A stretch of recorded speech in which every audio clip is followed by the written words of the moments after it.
बिस्मिल्लाहिर्रहमानिर्रहीम, अस्सलाम वालेकुम। मैं हूं फयाज अहमद और आप देख रहे हैं फूड बाय फयाज।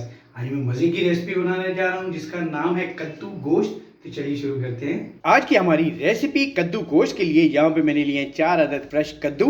इसके लिए मैंने लिया जी चिकन। इसके लिए हमें चाहिए जी टमाटर। इसके लिए हमें चाहिए जी प्याज और अदरक लहसुन का पेस्ट। यहाँ पे कुकिंग ऑयल मैंने चूल्हे पे चढ़ा दिया है। कुकिंग ऑयल हो चुका है हमारा गर्म। यहाँ में सबसे पहले इसके अंदर हम फ्राई करेंगे प्याज हमारे अच्छे से फ्राई हो चुके हैं। अब यहाँ पे स्टेज पे हम शामिल करेंगे चिकन। यहाँ पे चिकन डालने के बाद मैंने इसे 2 मिनट फ्राई कर लिया है हमारे प्याजों के अंदर। अब यहाँ पे स्टेज पे इसके अंदर हम शामिल करेंगे अदरक लहसुन का पेस्ट। शामिल करने के बाद 1 मिनट इसे भी हम कर देंगे फ्राई हमारे चिकन के अंदर। हमारे प्याज और अदरक लहसुन का पेस्ट अच्छे से फ्राई हो चुका है हमारे चिकन के अंदर। अब यहाँ पे स्टेज पे हम इसके अंदर शामिल करेंगे टमाटर। शामिल करने के बाद इसको भी कर लेंगे मिक्स।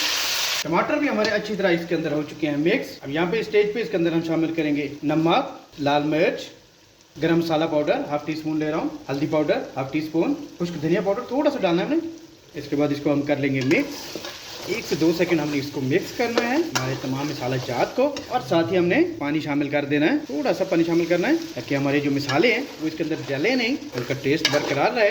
यहाँ पे तमाम मसाला जात डालने के बाद मैंने चिकन की अच्छे से भुनाई कर ली है हल्का हल्का पानी लगा। अब यहाँ पे इस स्टेज पे हम इसके अंदर शामिल करेंगे हमारे कद्दू। इनको छोटा छोटा काट लिया था मैंने। कद्दू को भी हमने कर लेना है फ्राई, अच्छे से भुनाई कर लेनी है कद्दू की चिकन के साथ और तमाम मसाला जात के साथ। हमारे कद्दू अच्छे से फ्राई हो चुके हैं हमारे चिकन के साथ, हमारे तमाम स्पाइसेस के साथ। अब यहाँ पे स्टेज पे हम इसके अंदर शामिल कर देंगे पानी। पानी शामिल करने के बाद हमने फ्लेम लो कर देना है। हमने इसे दम दे देना है 10 मिनट के लिए। 10 मिनट मुकम्मल हो चुके हैं। यहाँ पे देख लेते हैं इसकी क्या पोजीशन है। अल्हम्दुलिल्लाह बहुत प्यारी खुशबू आ रही है। अब देख लेते हैं कद्दू की क्या पोजीशन है। कद्दू भी बिल्कुल सॉफ्ट हो चुके हैं। अब यहाँ पे मैंने धनिया काट के रखा था, इसके अंदर हम धनिया डाल देंगे। कद्दू गोश्त की रेसिपी वैसे भी अच्छी बनती है क्योंकि कद्दू हमारे आका दो जहां हज़रत मोहम्मद सल्लल्लाहु अलैहि वसल्लम की पसंदीदा सब्जियों में से एक सब्जी थी, इसलिए इसका जायका, इसका टेस्ट कमाल आएगा।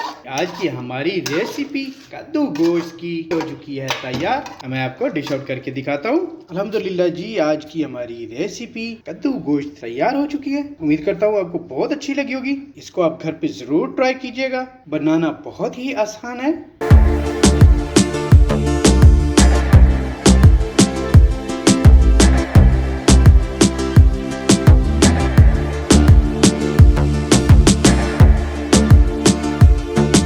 उम्मीद करता हूँ आज की मेरी ये कद्दू गोश्त की रेसिपी आपको अच्छी लगी होगी। इस तरह की मज़ीद रेसिपीज़ के लिए आप मेरा चैनल सब्सक्राइब करें। अपनी ढेर सारी मोहब्बतों में, दुआओं में अपने भाई को याद रखिएगा। अल्लाह हाफिज़।